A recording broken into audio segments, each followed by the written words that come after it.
Hindi lang mga kasalukuyang hosts at performers ang naging sentro ng pagdiriwang ng ika-47 anibersaryo ng Eat Bulaga.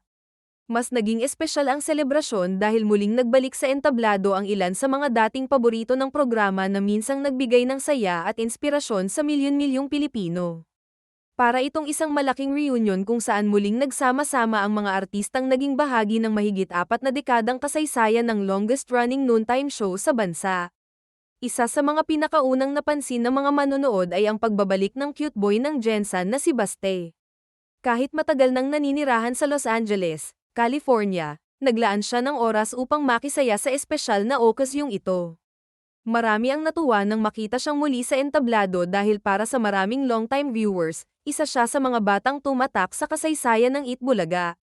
Makikita rin kung gaano na siya kalaki kumpara noong unang nakilala siya ng publiko, ngunit nananatili pa rin ang kanyang pagiging simple at magiliw. Kasama rin sa nagpasaya sa anniversary special si Little Miss Diva Althea, na muling ipinakita ang kanyang talento sa pagkanta. Hindi rin nagpahuli ang dating That's My Boy standouts na sina Goyong at Tol Its na muling nagbigay ng good vibes at nagpabalik ng masasayang alaala sa kanilang mga tagahanga. Maging si Little Mr. Pogi Atong Rediles ay naging bahagi rin ng pagdiriwang at mainit na sinalubong ng audience. Hindi rin nakalimutang imbitahan ang Broadway Boys kasama si Bunso Roel, na minsang nagbigay ng makukulay na performances sa programa. Nagbalik din ang Super Serenes na muling naghatid ng entertainment sa kanilang espesyal na pagtatanghal. Siyempre, hindi rin mawawala ang Dancing Queen at ang legendary Sex Bomb Girls na muling nagpasaya sa studio audience. Sa bawat paglabas nila sa entablado, kitang-kita ang kasiyahan ng mga manonood na muling nasaksihan ang mga grupong naging malaking bahagi ng kasaysayan ng Eat Bulaga. Kasama rin sa espesyal na selebrasyon si Shaman ng Hype Kang Bata Ka, na nagpamalas ng kanyang talento sa pagtugtog ng kanyang violin sa tono ng musika ng Eat Bulaga theme.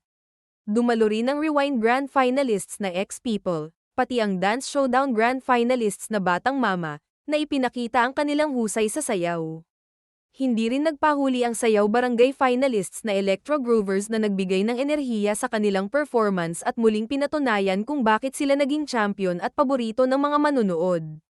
Habang nagpapatuloy ang programa, kapansin-pansin na hindi lamang ito simpleng anniversary celebration.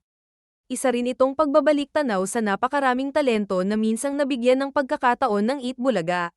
Bawat artists na umakyat sa entablado ay may kanya-kanyang kwento ng pagsisimula, paglago, at tagumpay na naging bahagi rin ng kasaysayan ng programa. Hanggang ngayon, usap-usapan pa rin sa social media ang simple ngunit pinaghandaan ng mabuti ang reunion na ito. Marami ang nasabik at talagang natuwa sa bawat eksena sa 47th anniversary ng Eat Bulaga. Iba't ibang henerasyon ang mga audiences at viewers ang talagang nag-enjoy sa programa. Maraming viewers ang nagsabing tila ibinalik sila sa iba't ibang panahon ng Eat Bulaga, mula sa mga classic segments hanggang sa mga talent search na nagpakilala sa maraming performers. Dahil dito, naging mas makahulugan ang ika-47 anibersaryo ng programa dahil hindi lamang nito ipinagdiwang ang haba ng kanilang pananatili sa ere, kundi pati na rin ang mga taong naging dahilan kung bakit nanatiling buhay ang masasayang alaala ng Eat Bulaga sa puso ng maraming Pilipino. Hanggang sa muli, maraming salamat po sa inyong panonood. God bless.